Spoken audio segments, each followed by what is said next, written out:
Olá, hoje nós vamos falar sobre a lição de número 5 da lição CPAD, lição de adultos. Antes eu peço que você se inscreva no canal, caso não seja inscrito, e dê o seu joinha, dê o seu like, você vai estar ajudando a divulgação desse canal. Eu sou o pastor Júlio Donizete, editor do blog Cristianismo Radical, e hoje nós vamos estar falando sobre a dessacralização da vida no ventre materno, lição de número 5. O texto do áudio diz: E eis que em teu ventre conceberás e darás à luz a um filho, e por-lhe-ás o nome de Jesus. Lucas capítulo 1, versículo 31. A verdade prática: a concepção divina de Jesus Cristo sacraliza a vida no ventre materno e se opõe à cultura da morte infantil intrauterina do presente século. Bom, ele inicia dizendo, então, que Deus é o autor da vida, né? Gênesis 3, 2, 7, quando Deus, passagem onde mostra Deus formando o homem. E por isso as escrituras valorizam a vida desde a concepção. Então tem alguns textos na Bíblia que são famosos, que falam da vida já antes da pessoa nascer, né? Então, Salmo 139, 13, 16, onde Davi fala que quando eu estava sendo formado no ventre da minha mãe, tu já me conhecias, quando eu era ainda um material informe. Outro texto também conhecido é o de Jeremias 1:5, onde no chamado de Jeremias como profeta, fala antes que sua mãe te conhecesse, fosse formado no ventre, eu te conheci, as nações te dei por profeta. Então, geralmente, esses dois textos são colocados para falar sobre a vida já iniciando no útero materno. E aí, associado a esse texto, está o de Lucas 1:31, onde fala sobre a concepção de Jesus. Aí inicia falando justamente o tópico 1, falando sobre a concepção de Cristo. Por que isso? Porque ele vai falar muito aqui na lição sobre a questão do aborto, né? Então, você já viu aqui pelo título, né? Dessacralização da vida no ventre materno. E o objetivo aqui, então, na verdade, é falar sobre a questão do aborto, que é um assunto delicado, é um assunto polêmico, né? É um assunto antigo também, não é novo não, ele vem de debates há muito tempo, né? Há séculos inclusive. Na Igreja Católica já houve vários entendimentos sobre isso. Por exemplo, de Agostinho, tanto Agostinho e depois Tomás de Aquino mais ainda, eles criam que a alma, somente Tomás de Aquino, só entrava dentro do ser humano a partir do 40º dia de gravidez. Eu não sei de onde que eles tiravam essa ideia, mas tinha esse conceito, né, da humanização, da alma entrar somente nesse período. Então, se fosse olhar por esse conceito, isso durou séculos, esse conceito. Durou séculos. Então, era como se o momento inicial da vida não fosse na concepção, mas um pouco depois, 40 dias, tinha uns que colocavam até mais tempo. E gerava debates. Por quê? Porque o aborto é uma coisa que sempre existiu, né? Se for olhar na história, os registros históricos de vários povos, você vai ver registros sobre isso. Há até pessoas que tentam comparar isso com uma questão do deus Moloque, né? Lá dos Moabitas, né? Que era um deus horrendo na aparência dele, que o ventre era uma fornalha, e lá se jogava a fazer sacrifício de crianças. Então, tem pessoas que pegam isso aí e falam, agora tem um Moloque moderno, né? Ele não citou isso aqui na revista, mas tem esse conceito também. Então, a Igreja Católica teve alguns conceitos sobre o aborto. Até que no Concílio de Trento, que foi de 1549 a 1563, ele foi logo depois da reforma, ele foi até um movimento em resposta à reforma, ele praticamente já coloca como, né, na questão da concepção. Mas isso só vai ser firmado mesmo, batido o martelo, em 1864, se não me engano, já no século XIX.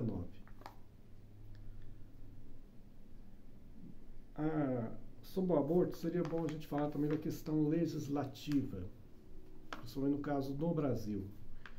No Brasil, o Código Penal de 1940, né, pelo Estado Novo, Getúlio Vargas, ele fixou como crime quem faz o aborto ou permite outro fazer. Tem pena até de reclusão, e acho que 3 anos, se eu não me engano, de reclusão, né? Então, ele é considerado crime. Por isso que existem campanhas para descriminalizar o aborto, quer dizer, que ele não seja mais considerado crime, por causa disso, por causa que no Código Penal atualmente ele é. A lei brasileira, ela permite 3 exceções. 3. 2 já previstas anteriormente no Código Penal e uma que foi acrescentada no ano de 2012 pelo Supremo Tribunal Federal ao analisar lá, né, uma pauta lá, justamente a pauta, e na época foi quando houve muita questão do chikungunya, né, do Zika, e a questão da anencefalia, crianças nascendo sem formação do cérebro. Então, a legislação brasileira, então, o primeiro ponto, que é primeiro item, que é permitido o aborto no Brasil e não é crime, quando há o risco de vida para a mãe, né? Então, se há o risco de morte, ela vai morrer, então, nesse caso, pode fazer. Segundo, quando no caso de estupro. E terceiro, no caso de anencefalia, né, comprovado ali que o feto está sem cérebro. Então, são 3 casos que a legislação brasileira permite o aborto. Mas ele já foi tema, inclusive até de campanhas políticas. Me lembro da campanha de 2010, que houve muito, esse tema ficou muito colocado na campanha. Mas depois outras também, as que vieram depois também, todas elas também focaram. Interessante que até antes, as campanhas não, mas a pauta moral entrou na política mesmo com força a partir de 2010 no Brasil. A questão do aborto foi uma delas. A Igreja Católica, ela é contra o aborto em qualquer circunstância. Já houve casos de freiras, né, conventos, foram em questão de guerras, foram violentadas e ela não permitiu. E os que não queriam, as crianças então indicavam-se para doação, pois não foi autorizado o aborto. As igrejas evangélicas protestantes, quase em geral, também são contra. A igreja protestante que manifestou-se favorável, tanto nos casos da lei, que a lei já prevê, ela nesses casos que a lei prevê, ela se mostrou favorável, principalmente da questão do estupro, que foi a Igreja Universal do Reino de Deus. O bispo de Macedo veio a público e manifestou a sua opinião, sendo favorável ao aborto nessas circunstâncias. Então não é unânime, mas a grande maioria é contra. Esse tema também causou muita discussão nos Estados Unidos. Em 1973, a Suprema Corte, o famoso caso Roe vs. Wade, colocou que ele era um direito constitucional e durante quase 50 anos, isso foi feito nos Estados Unidos, mas em 2022, no ano passado, a Suprema Corte, agora que a maioria dos ministros são conservadores, eles reverteram a decisão de 1973 e colocaram para, não é que ela proibiu de tudo, ela colocou para os estados. Os estados podem decidir se é legal ou não. Mas ela falou que a Constituição não podia opinar, né? E a decisão em 73 falava que sim.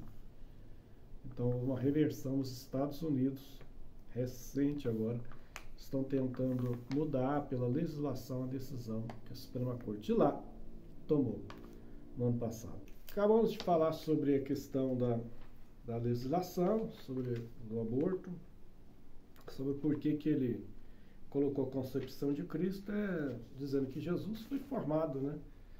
Apesar de ter tido uma concepção sobrenatural, a recente formação dele uterina foi como de qualquer ser humano. Então ele está dizendo, se tivesse tido um aborto, né, aí tivesse feito um aborto, Jesus teria sido abortado. Então, quer dizer, ia abortar quem, né? Agora, no tópico 2, ele fala sobre a cultura da morte. Então fala aqui, um projeto ideológico. A cultura da morte é um conjunto de ideias que visa modificar o conceito bíblico da vida. Entre as suas pautas estão a legalização do aborto e da eutanásia, a apologia ao suicídio e o controle de natalidade. Acho que convém fazer umas observações aqui. Legalizar o aborto, realmente, nós somos contra, né? Ou seja, tornar ele legal, a prática dele. Sendo que ele já é praticado com as exceções que há na lei e de forma clandestina. Legalizar ele seria algo, do nosso ponto de vista, como cristão, mais danoso ainda para a sociedade. Então somos contra. Também a legalização da eutanásia, que é a autorização para a pessoa morrer, ou que está em estado vegetativo ou em sofrimento, né? Uma doença terminal. Proibido no Brasil e praticado em alguns países da Europa, onde é autorizado. Mas é estranho na nossa mente também legalizar essa prática também, que é uma prática de morte, né? Depois ele fala assim, apologia ao suicídio. Bom, talvez o comentarista não abriu muito o leque aqui sobre isso.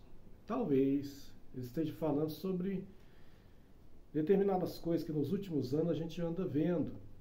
Por exemplo, houve um tal de jogo do Charlie, né? Em que havia vários adolescentes tentaram suicídio com esse negócio. Depois da baleia. E outros mais, né? Pessoas nas redes sociais e acabam tendo contato com alguma pessoa que não deveria ter tido. Essa pessoa incentiva o adolescente a fazer alguma coisa errada e depois começa a chantagear o adolescente para se automutilar. E alguns casos de intensa ataque mental, a pessoa vai tendo pressão psicológica do que se envolveu e com a família e tudo mais, então as pessoas acabam cometendo suicídio. Isso a gente anda vendo muito hoje, né? Então a apologia seria um incentivo, deve estar certamente pensando nesse sentido, um incentivo direto ou indireto, seja por meio de algum programa, algum aplicativo, algum filme, alguma forma de incentivo, né? Então é algo tem que se tomar muito cuidado. Aí depois ele coloca o controle da natalidade. Aí também a gente tem que fazer uma observação. Até a década de 70 e início dos anos 80, havia um entendimento quase pacificado entre protestantes e católicos de serem contra os meios contraceptivos, pílula, dispositivo intrauterino, DIU, né? Preservativos. Mas aí foi justamente o conceito sobre o aborto que fez rever essa questão. Isso eu estou falando para casados, no caso de casados. no caso os protestantes reviram, porque se a ideia é que o aborto é algo que não pode ser feito porque a vida começa na concepção, no caso do anticonceptivo é justamente isso, é o contrário, porque ele não permite a concepção, ou seja, a vida não foi formada ainda. Quando chegou-se a esse entendimento meio protestante, caiu a resistência, de forma muito rara. Você vê no meio protestante quem é contra ainda, mas de forma caiu. E até no meio católico também. Só que mesmo tendo a orientação contrária até hoje do Vaticano, alguns casos foram escandalosos, como casos de índice de AIDS na África altíssimo, e mesmo assim o Vaticano sendo contra anticonceptivos e preservativos, foi um negócio horroroso. Então no meio protestante isso está pacificado, mas no caso entre casados. Agora, talvez o comentarista esteja se referindo ao controle de natalidade da forma que é incentivado para a população em geral, né? Então, faz uma propaganda de carnaval e fala, use, né? Use camisinha, isso e aquilo, quer dizer, faça e aconteça. Não, a melhor preservação, no caso, para o solteiro, a gente está no projeto lá, Eu Aprendi a Esperar. Eu escolhi esperar. Então, nesse caso aqui, é a questão da castidade para os solteiros que tinha que ser incentivado e não esse controle aqui. Esse controle da natalidade, sim, no caso, pacificado e entendido como próprio para casados, não para solteiros. Mas a gente vive uma época de muita promiscuidade, né? Onde se incentiva a prática e só lembra. Já houve campanhas de preservativos que eram verdadeiro incentivo à atividade sexual. Quer dizer, em vez de tentar restringir, incentivava, era o contrário. Então, se foi nesse sentido, eu acredito que foi, o comentário está nessa linha aí, então aí também entra também com a cultura da morte. A observação que eu faço, aí ele fala sobre eugenia. Eugenia foi um conceito que surge lá nos Estados Unidos, no início do século XX, de alguns médicos, cientistas que queriam fazer manipulações de órgãos e genes. Esse conceito depois vai forte para a Alemanha nazista, é usado de uma forma horrorosa pelos nazistas, né, Hitler, principalmente na questão dos judeus, mas não só com eles, né, quando teve o Holocausto, teve experiências. O Brasil mesmo, né, abrigou um dos monstros que praticava isso lá, né, que era o Mengele, Joseph Mengele, né, o anjo da morte. Era um dos que mais praticava essa questão de eugenia entre os nazistas, né. Então a eugenia, toda manipulação de alguma coisa tem que ser vista com muito cuidado, por isso que hoje existe dentro das ciências humanas e até biológica, o conceito da bioética, matérias, especializações, até que ponto é ético mexer em determinada coisa e até que ponto que é o limite, né, que a ciência pode ir de tentar alterar alguma coisa no corpo humano, em células humanas. É isso que é a questão da bioética, né? Até que ponto é ético, até que ponto que não fere os valores de humanidade, religiosos da pessoa. Agora eu digo o seguinte, aí ele continua falando no aborto, depois no auxílio, a ética cristã vai falar sobre o Êxodo 20, o não matarás, depois vai falar sobre a sacralidade da vida, a vida inviolável, o começo da vida, a posição cristã, né, o princípio. Eu acho que já ficou bem claro. Mas eu gostaria de dizer o seguinte, ficou faltando aqui um item quando se fala sobre a cultura da morte. Todos esses aqui, dá para entender o porquê estão aqui, né? E acho que a gente até justificou eles, apesar que ele só salientou a questão do aborto e esses outros ele só citou. Mas ficou faltando citar falar sobre um aqui, né, da cultura da morte, que é a pena de morte, e não foi falado. Não é a questão da vida? A vida é só, o aborto não defende que só Deus pode dar, só Deus pode tirar. Pois é. E por que tem cristãos que defendem a pena de morte? Por quê? Sendo que até a década de 70, 80, era um cristão, falasse que um cristão defendia a pena de morte, era um pavor, era um horror. Né? Os cristãos esperavam uma perseguição que ia vir e falavam, oh, se vir, nós daremos nossa vida pelo Evangelho. E vamos, cuidado, irmãos, para não negar a Cristo. Isso que era ensinado e pregado. Agora o que a gente está vendo de 10 anos para cá é bandido bom e bandido morto. Tem que ter pena de morte. Ah, Romanos 13, Paulo fala da espada para o ímpio. Paulo está falando em Romanos 13 na espada, e depois ele, de uma certa repete lá em Timóteo, ele não está defendendo nem fazendo apologia à pena de morte. Ele está apenas constatando que já existia nos seus dias que era a pena de morte aplicada pelo Império Romano. Pelo Estado que ali estava. Ele apenas constata o que está. Ele não faz apologia a ela. Não faz. Ele não faz apologia. Ele apenas constata. Fala, olha, a espada é para o infrator, tal. Mas está apenas constatando. Ele não defende. E ela era aplicada no Velho Testamento, mas quando Jesus teve a oportunidade, foi chamado a aplicá-la, ele não aplicou. Em João capítulo 8, quando eles apresentam a questão da adúltera, é claro que o julgamento era totalmente parcial, outra pessoa envolvida, eles deixaram fugir. Mas não foi só por isso. Porque depois, se você continua lendo João 8, Jesus vai criticar aquelas pessoas ali e dizer que eles estavam com a cultura da morte na cabeça. Falou, vocês não são filhos de Abraão, vocês são filhos do diabo. Porque o diabo é homicida desde o princípio. Ele está dizendo aqui, vocês acabaram de trazer uma pessoa querendo que eu matasse. E estão dizendo que são filhos de Abraão. Não tem como, biblicamente, um cristão, pelo Evangelho de Jesus, ser a favor da pena de morte. Se alguma coisa está errada.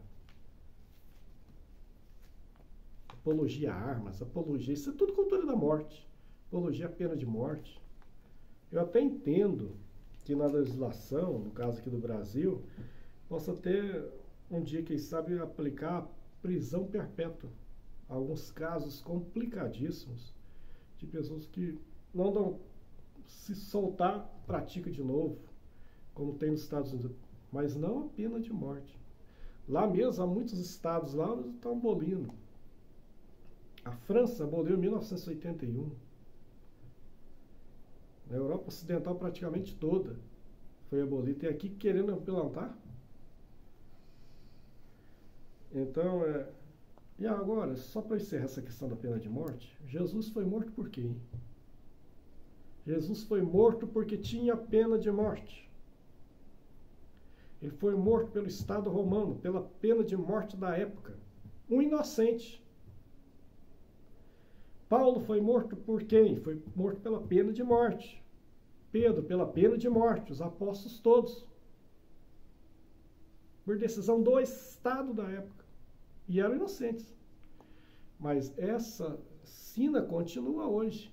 Faz uma pesquisa no Google aí, na aplicação da pena de morte em todos os países que tem, e vê depois os índices de pessoas que apareceram que eram inocentes. Depois descobre que o julgamento foi mal feito. Depois descobre uma prova de DNA que aquela pessoa não era que matou, que uma testemunha deu testemunho falso. A questão racial é forte. Você descobre determinada raça, está lá porcentagem bem maior do que outra entre os condenados. Ou seja, até hoje não morrem só culpados, morrem também inocentes. Alguns ficam anos no corredor da morte, são libertos por alguma prova científica que na época do julgamento não teve, quase que a pessoa vai para a cadeira elétrica ou para a injeção letal. Outros não têm nem essa sorte. Só depois de executada a pena que vai se descobrir a inocência. Porque não é só pessoa culpada que vai para a pena de morte, não. Já se descobriu, é só fazer uma pesquisa. Você não precisa confiar em mim. Faça a sua pesquisa aí. Você vai descobrir. E lembre que Jesus foi condenado pela pena de morte. da época dele. Só lembra disso, tá? Na hora que for votar isso aí. A pena de morte também está no conceito, né, da morte aqui, da cultura da morte. Tá bom? Finalizando essa lição, falou então sobre a questão da vida, né? Existem os grupos pró-vida. É interessante que tem grupos que defendem uma coisa, mas não defendem a outra da vida. A vida se aplica a alguma coisa, não aplica a outra. É estranho, né? É meio contraditório que alguns fazem.